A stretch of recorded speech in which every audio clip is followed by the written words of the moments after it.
Hey everyone, welcome to Marvel Time issue number 94. I'm Mac, that's Ben. You see this face? This is the face of a guy who works at a laughing place who's knee deep in expo planning. Well, I had an expo joke lined up for you for later on in the show, but you kind of just Oh, sorry. it's all right. Expo. Yes. Nothing Hi funny about Felipe and Kyle lets us know it's Marvel time. Expo.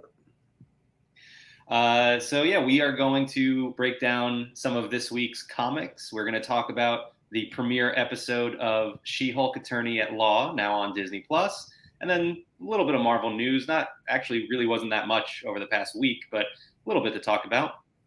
Let's jump into our comics to start things off. And first, I want to say before we even dive into this first one, there were so many good titles this week. Like picking five is difficult because there were some good ones.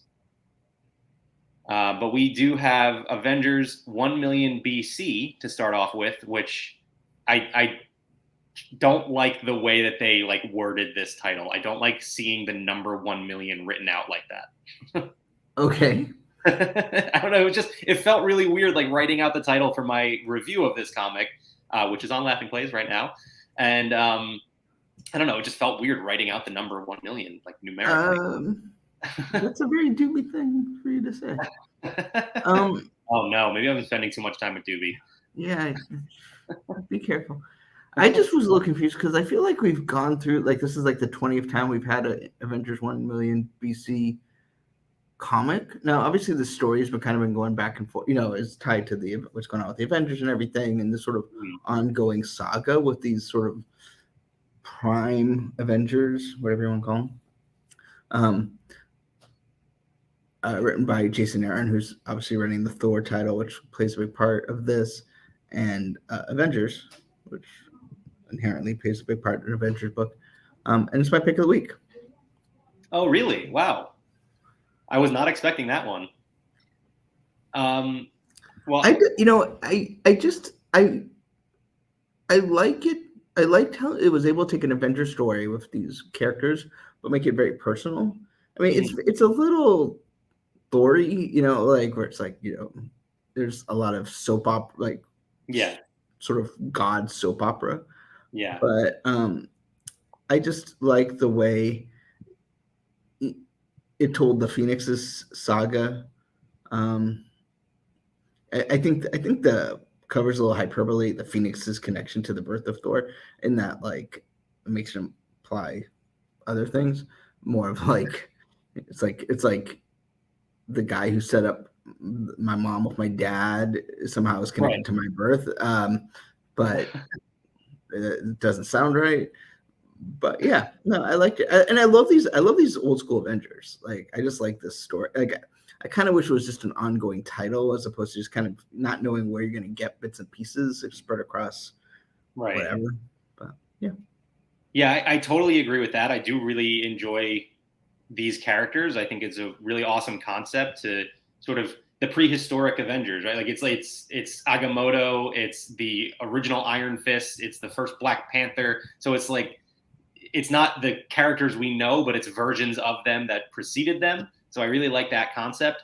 This particular issue, though, I wasn't really a big fan of it. I felt like the answer that the one thing this issue promised was an answer to this whole Phoenix Thor thing, and the answer is kind of a cop out. Like you said, it's she is and she isn't, like the mother of Thor, I guess. Like there's a connection there, but it's not really what she told us it was. So she was both lying, but also not. So I don't know. It didn't fully answer it the way I wanted it to.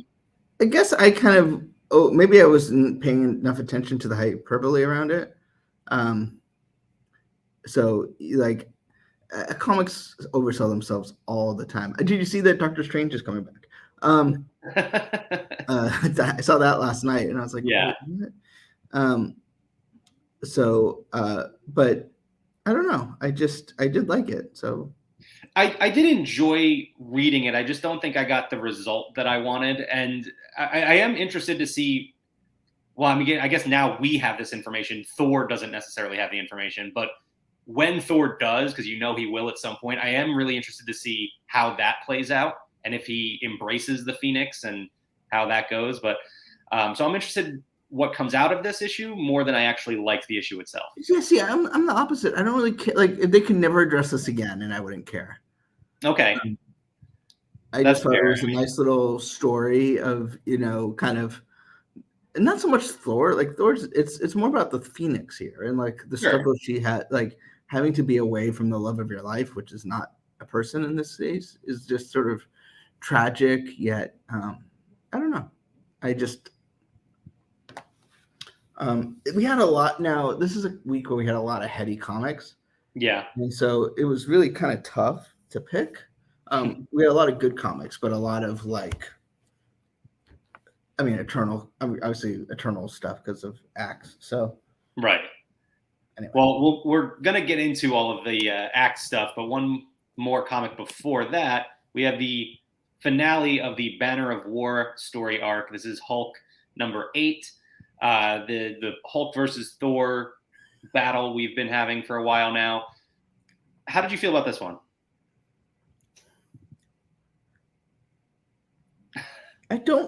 So I read the comics yesterday. Mm-hmm. And, I remember it happening. I know exactly where you're going with this, and I think I agree. I just don't think it's particularly memorable. Yeah, exactly. It's because it gave us the finish that we expected. In a fight between Hulk and Thor, you're like, okay, well, there's going to be some sort of stalemate. There's going to be a draw here in one way or another. And that's what we get, like it's not nothing big came out of it. And there's this weird scene where Beta Ray Bill is like justifying why we don't know the answer, even though the Hulk and Thor have fought before. And, right. And then it's like, oh, but this time you're actually getting the real Thor. Yeah. You're just reminding me that we've done this before. Yeah, that's fair. Yeah, kind of selling us on like, well, Hulk has been holding back all this time and not really letting go of his full power. And I mean, Thor's been around for how many years now? Like, it's honestly, there's no way. What was that? Apparently, at least 1 million. Sure, yeah, that's fair. But yeah, I don't know. I liked this series, this story arc, I should say, leading up to the finale. The finale just kind of fell flat. I don't think it was necessarily bad. I just, like you said, I don't think it was memorable. I don't think it's going to stand out. I like the stuff with the hulked out Thor. Like, I thought, and Odin trying to save his son and save the world at the same time, I thought was kind of cool, but it just kind of ended on a whimper. Yeah, agreed. Let's jump into the big story happening in the Marvel Universe right now, which is A.X.E, Avengers, X-Men, Eternals, Judgment Day. And we're going to start with the tie-in issue, X-Force. Actually, we have 3 tie-in issues this week that we're going to talk about. X-Force is our first one. And this was the first tie-in issue that isn't really directly into the main storyline that we've read. And I really enjoyed it. And it's actually my pick of the week. Yeah, it should be. It's good.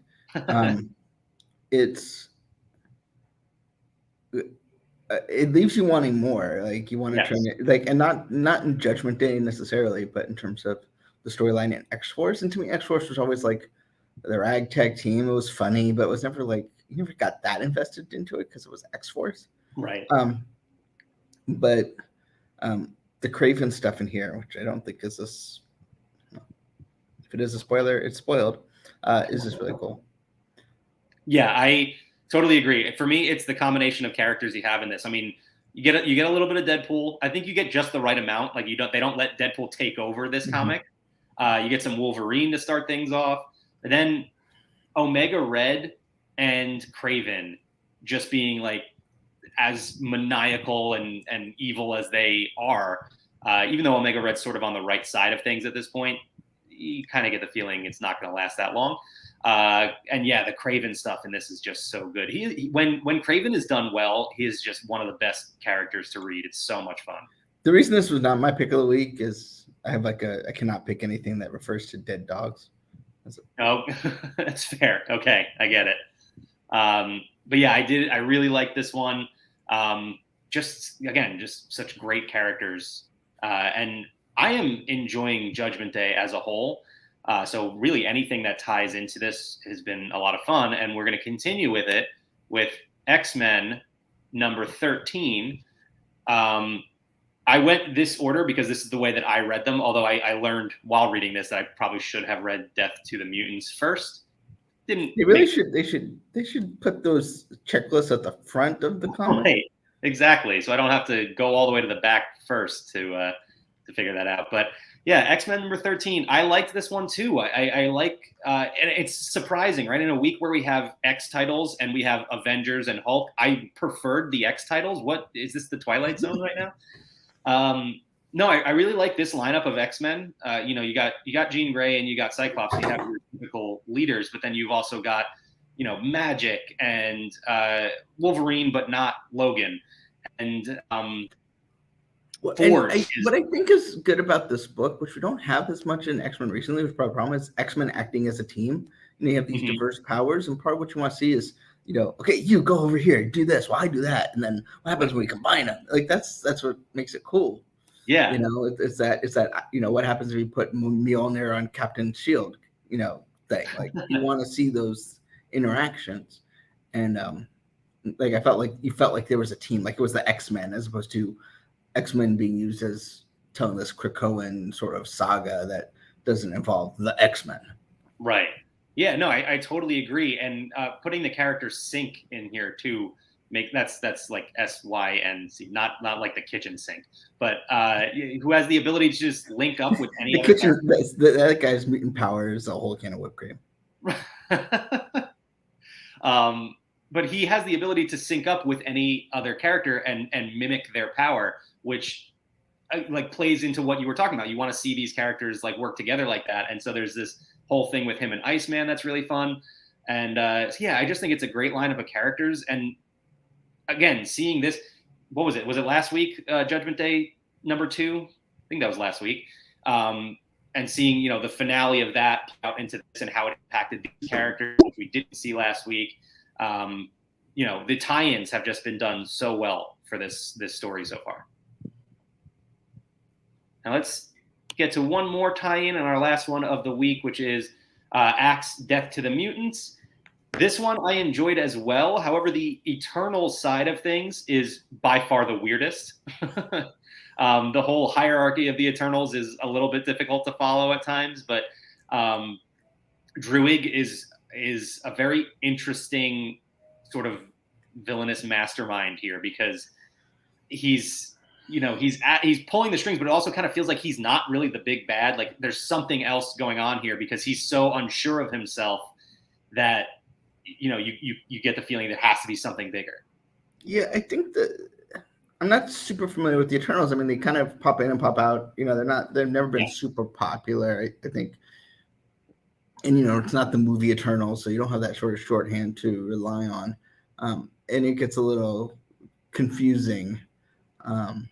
But they do reiterate a lot of points. Reading sort of all the titles kind of reinforces what their deal is in this time period. Mm-hmm. But, it takes, you got to give this book time. You can't rush through it just looking at pictures. You got to really think and process this one.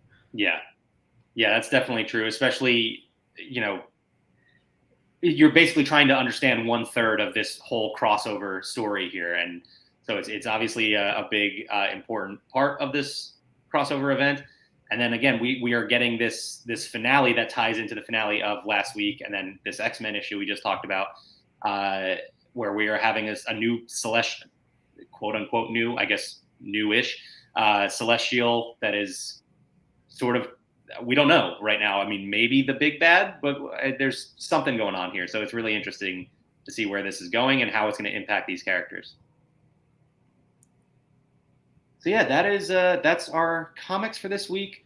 Let's get into She-Hulk, Attorney at Law, the new series on Disney Plus. Premiered today, and yeah, it is Thursday. We're not, just in case that threw you off. They moved it. Thursday is the new Wednesday, which is the new Friday. Exactly. So, what did you think? I we'll preface this. I have seen the first 4 episodes. I will do my best to not talk about anything else. But so I've been really curious to get other people's thoughts on this show. Yeah, so I liked it. It's not what I was expecting, in that I was expecting more like She-Hulk attorney at law and less sort of like origin story. Mm-hmm. Which obviously it's the first episode, so you don't know where it's going to go from here. I thought, like, because they were so focused on telling us it's going to be a 30-minute comedy, like law comedy, that like this was going to be a montage basically, and it became an episode. And so I wasn't expecting this, but in the end, I did like. I kind of felt like it addressed the elephant in the room of like Smart Hulk. Like, if you watch Endgame, he just shows up. And he's like, "Yeah, I spent some time." Like, it just felt like a convenient plot device, and then, Right. I mean, which it probably was. You know, it's, but I feel like, okay, now you understand like what he went through to get there, and it, you know, sort of answers all those sort of continuity questions that we had. And I feel like, I mean, just I feel like it's going to clean up the Hulk mythos in the MCU, which have been a little sloppy just because of, you know, never having his like own movie, you know, right, for various reasons.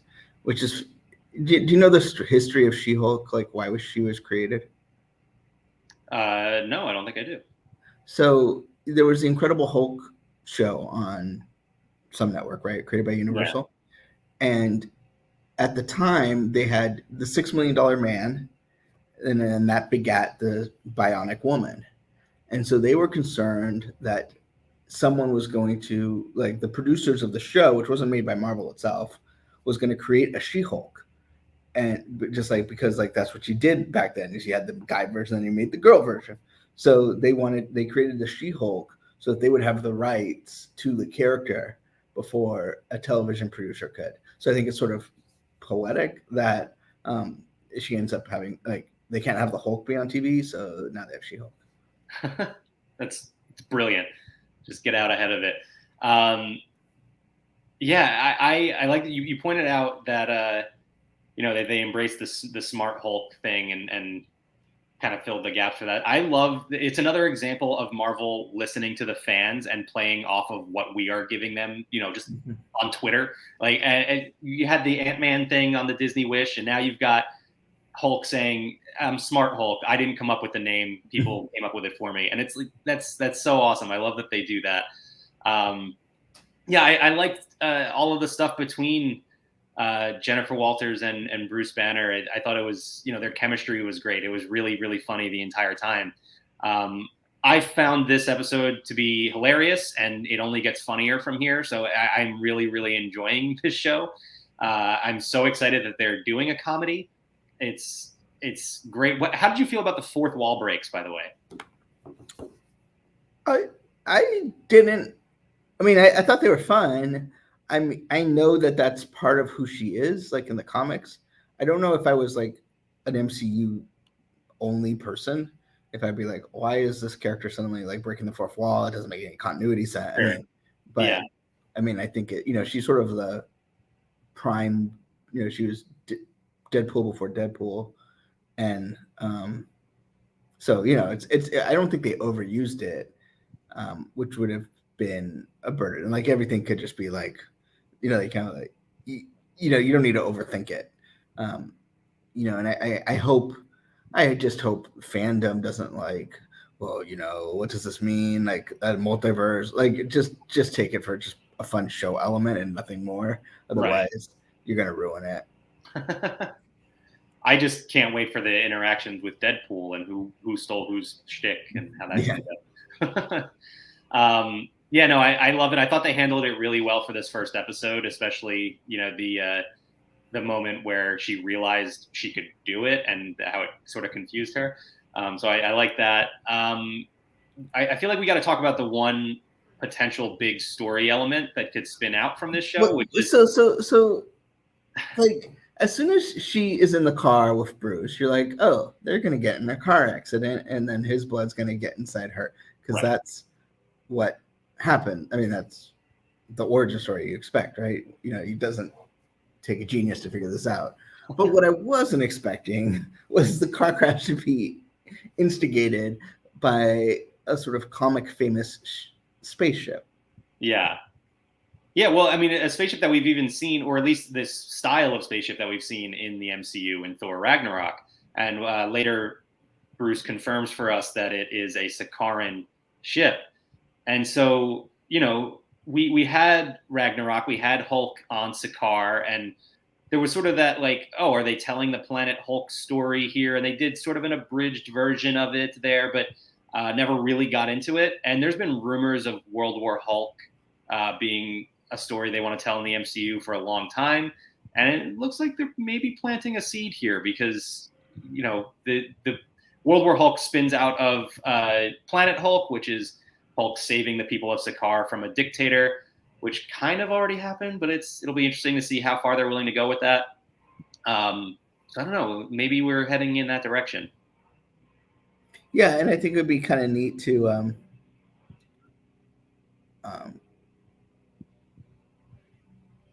see the Hulk and She-Hulk kind of team up essentially. Yeah.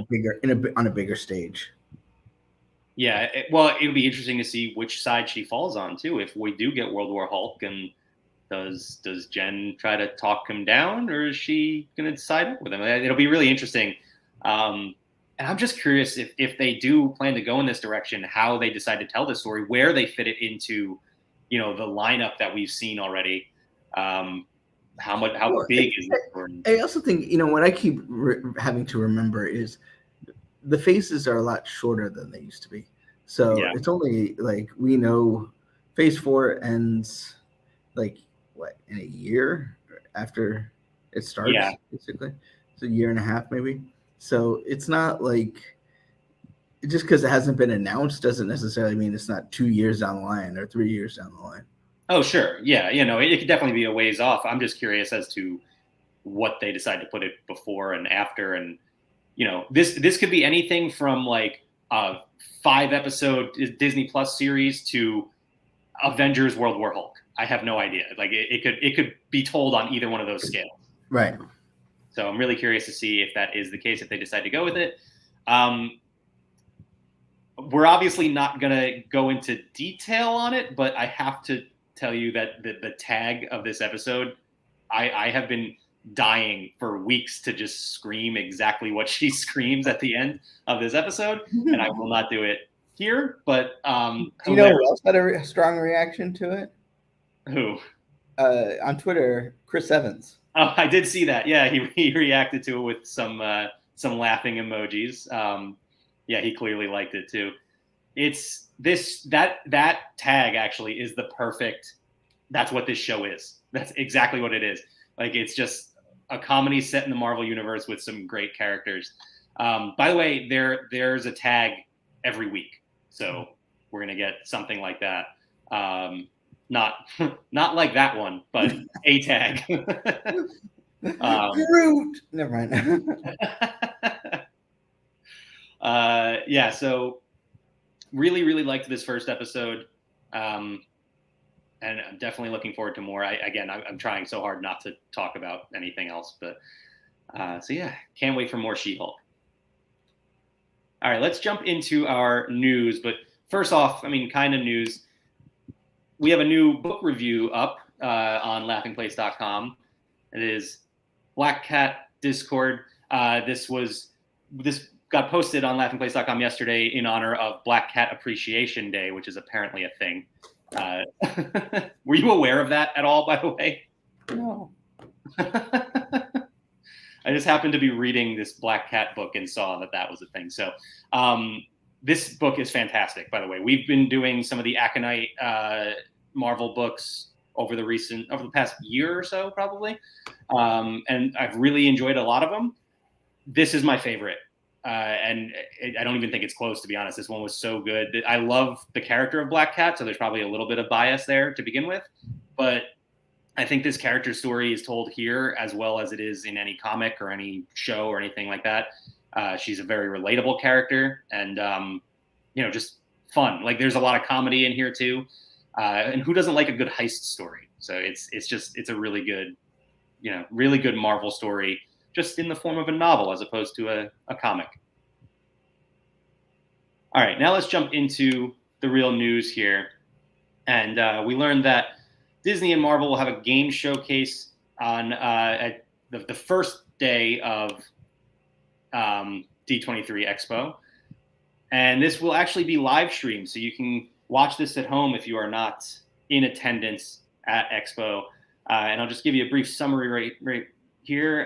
The digital showcase will feature incredible new content from Disney and Pixar games, Marvel games, Lucasfilm games, and 20th Century games. In addition to all new announcements, fans can expect new reveals from titles including Disney Dreamlight Valley, and then Marvel's Midnight Suns and Lego Star Wars The Skywalker Saga, as well as a sneak peek of an upcoming Marvel Ensemble game from Skydance New Media. So I'm really excited for that. We did also learn recently, by the way, that Midnight Suns was delayed again, possibly until next year. So we'll see if we get any news on that, when we can expect to see it. But a new Ensemble game from Skydance, pretty interesting. I am still trying to catch up with Guardians of the Galaxy and Marvel's Avengers, but it'd be exciting to get a new fun Marvel game. So I'll still just squeeze my joke in here anyway. Benji, I'm concerned you haven't been spending enough time thinking about Expo. Are you even aware that it is coming up? These people. It's been, I mean, no one's fault. It's just the man or the beast. But my goodness, so many spreadsheets. Yeah, there's a lot going on with Expo right around the corner here. So, and it's a lot of moving parts. And I'm tired. And it's also Disney Plus Day. And it's also Halloween Horror Nights. And it's also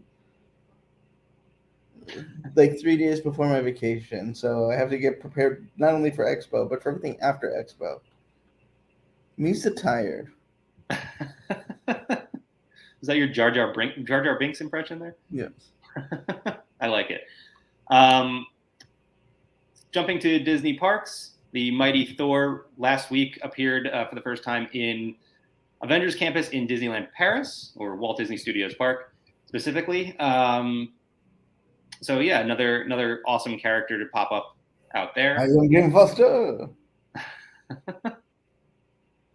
And then we have, with great teeth, there must also come great responsibility.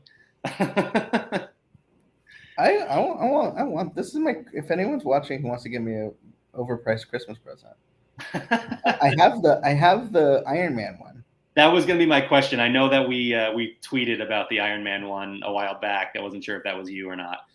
So there was the IRM one from Evo. That was the Iron Man toothbrush about a year ago, a little less than a year ago, I guess. And then they just released the SPM one, the Spider-Man toothbrush that you see here. This is actually the collector's edition. There's the standard and the collector's edition because a lot of people collect toothbrushes. There's a collector's edition of a toothbrush? There is, yes. This is the collector's edition here that comes with additional accessories like a deluxe travel case. The other one does come with a travel case still. This one has a light-up charging base and a free replacement brush head.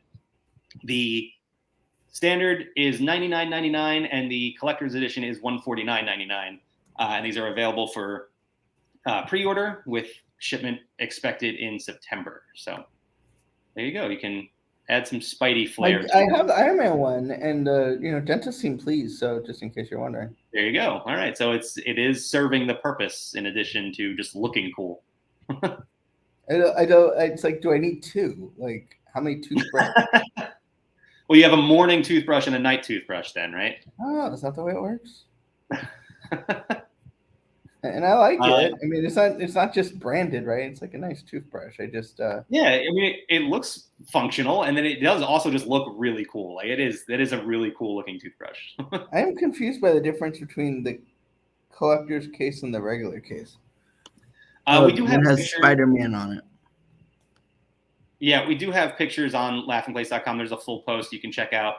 To be honest, it probably makes sense to just go with the standard, but the collector's one is really cool. The base, the charging base on this one, on the collector's edition, definitely looks more elaborate than the standard. So there's that.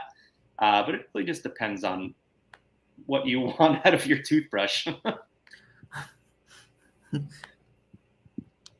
One of the more ridiculous conversations we've had on this show. Let's jump into some comic news here. And one series that was announced that I am really looking forward to is Murder World Avengers, which will be coming in November. I like that it is referred to as a wildly violent ride. And this is going to kick off with Murder World Avengers #1 and then be told in it's a 5-part series, but then there's also going to be one shot tying in with Spider-Man, Wolverine, and Moon Knight. I love that. The Avengers are being brought into the world run by Arcade, who Arcade has always been a really interesting and underused villain to me. I've always found him pretty entertaining, so I'm looking forward to all of these characters. Usually he deals with the X-Men mostly, but I'm excited to see what this story entails for these characters. And again, that begins in November. We also got a follow-up to that mysterious news from San Diego Comic-Con a few weeks back, where they told us somebody was taking over Fantastic Four. We now know it is Ryan North and Ivan Coelho, and this will begin in November as well. And it's going to be a time loop story, which I think is pretty interesting. The Thing and Alicia are going to be running off and find themselves stuck in a time loop. So a little bit of a Fantastic Four X Groundhog Day. Huh.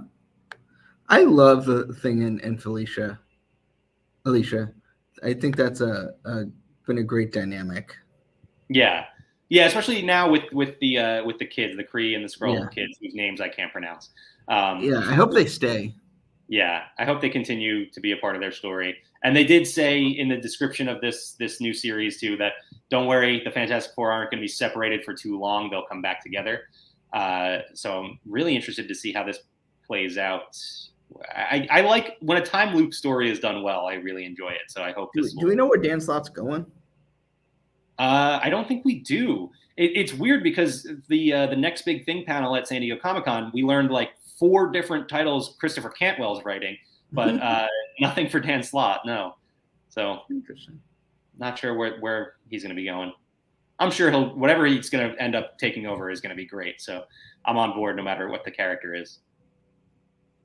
And the last piece of comics news we have, there's a new Infinity comic on Marvel Unlimited.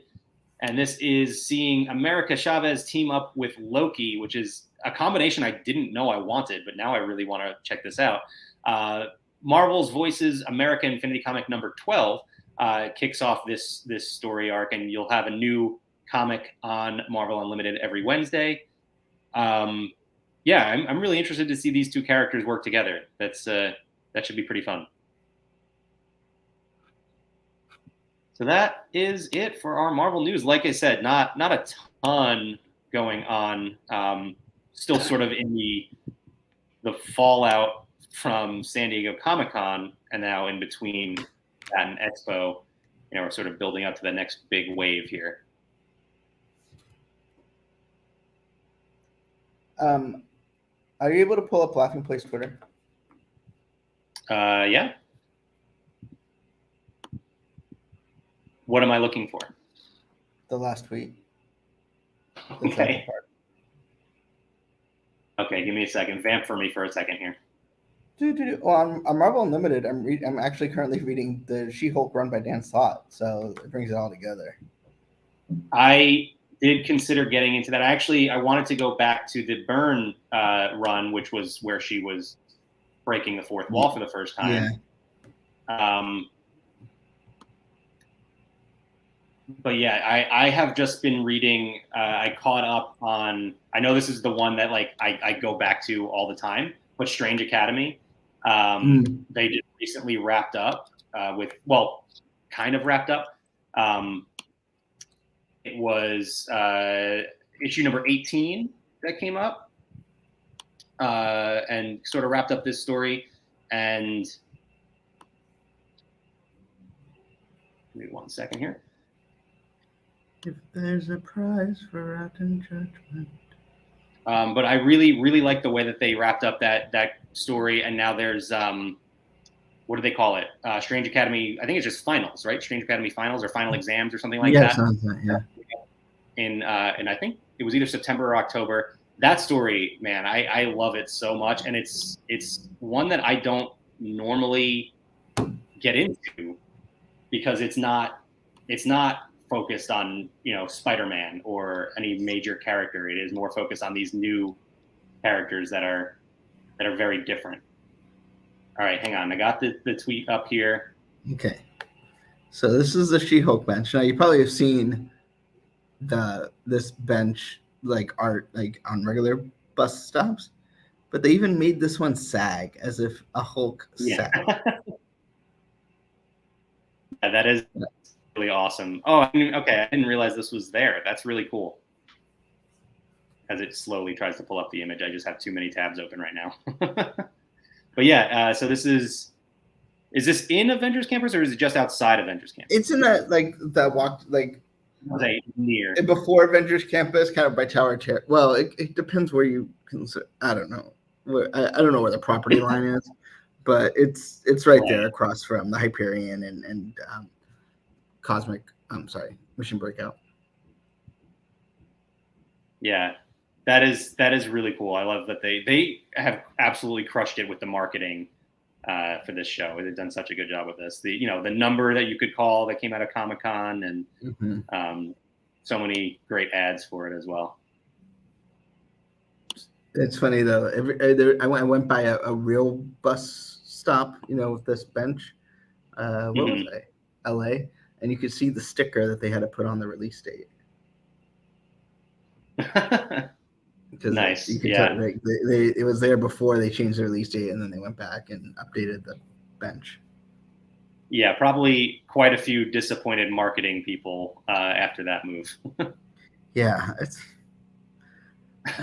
would love to be in that meeting just to be like, what's the justification? Why are we doing this? I'm sure there's a good reason, but it must have been a hard call to make. Yeah, I'm sure. All right, so that's going to do it for us this week. We'll be back next week to talk about some more comics, another episode of She-Hulk, Attorney at Law, and then, of course, whatever Marvel news we get between now and then. More A.X.E Judgment Day, because I'm really enjoying this This is my favorite crossover event in a long time, I think. So really looking forward to that. Yeah, anything else? What am I forgetting?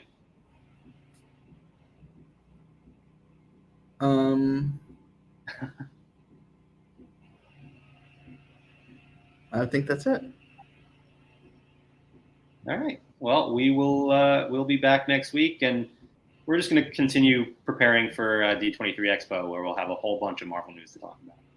Oh, I will say this. A quick shameless plug. A new episode of Zacks of Life will be out on Monday as Kyle and I break down the latest or the premiere of She-Hulk, Attorney at Law, and have some fun games, a draft to play. So, as Kyle points out, the podcast will not be a tight 40 minutes. I can tell you that right now.